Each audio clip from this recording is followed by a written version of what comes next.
পবিত্র কোরআন ও ইসলাম শিক্ষার মাধ্যমে দেশে দুর্নীতি অনিয়ম দূর করতে হবে বলে জানিয়েছেন বিএনপির জাতীয় নির্বাহী কমিটির সদস্য আলহাজ ডক্টর জালাল উদ্দিন। আজ সোমবার সকালে চাঁদপুরের মতলব উত্তরে দশানী বোরহানুল উলুম মাদ্রাসায় দেশনেত্রী বেগম খালেদা জিয়ার সুস্থতা ও দীর্ঘায়ু কামনায় ইমাম ও উলামাদের সমন্বয়ে খতমে কোরআন, খতমে শিফা, বিশেষ দোয়া ও মিলাদ মাহফিল অনুষ্ঠিত অনুষ্ঠানে তিনি এসব কথা বলেন।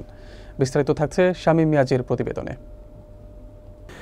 জালাল উদ্দিন আরও বলেন, কোরআনের শিক্ষা মানুষের ভিতরে থাকলে ওই লোক কখনোই দুর্নীতি করতে পারে না। তিনি বলেন, বিএনপি ক্ষমতায় আসলে গ্রাম পর্যায়ে কোরআন ও ইসলাম শিক্ষার ব্যবস্থা চালু করা হবে এবং আলেম ওলামাদের জন্য বিশেষ সুবিধা চালু করা হবে। যে দেশে আলেমগণ অবমূল্যায়িত হয় সে দেশ কখনো উন্নয়ন হয় না, সে দেশ ধ্বংস হয়ে যায়। ফরাজি গান্ধী ওয়েসিয়া কামিল মাদ্রাসার সাবেক হেড মুহাদ্দিস শাইখুল হাদিস উস্তাজুল উলামা আলহাজ মাওলানা সিরাজউদ্দৌলা, দশানী বোরহানুল উলুম মাদ্রাসা কমপ্লেক্সের সুপার আলহাজ মাওলানা মুফতি মোহাম্মদ হাবিবুল্লাহ পরিচালনা করেন সিনিয়র শিক্ষক আলহাজ মাওলানা মুফতি মোহাম্মদ সাইফুল ইসলাম। এ সময় আলেম ওলামাগণ ও রাজনৈতিক নেতৃবৃন্দ উপস্থিত ছিলেন।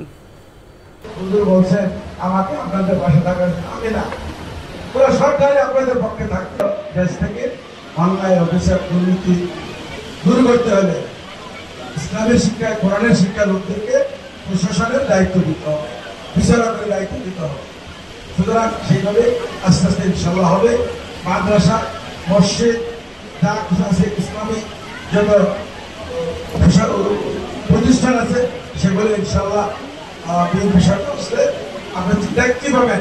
ব্যতিক্রম এদের উন্নয়ন আগে, এদের উন্নতি আগে।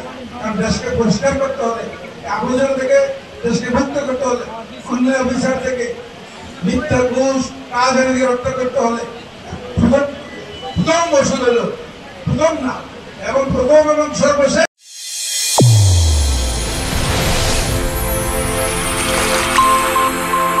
চ্যানেল A1 হৃদয়ের স্পন্দন।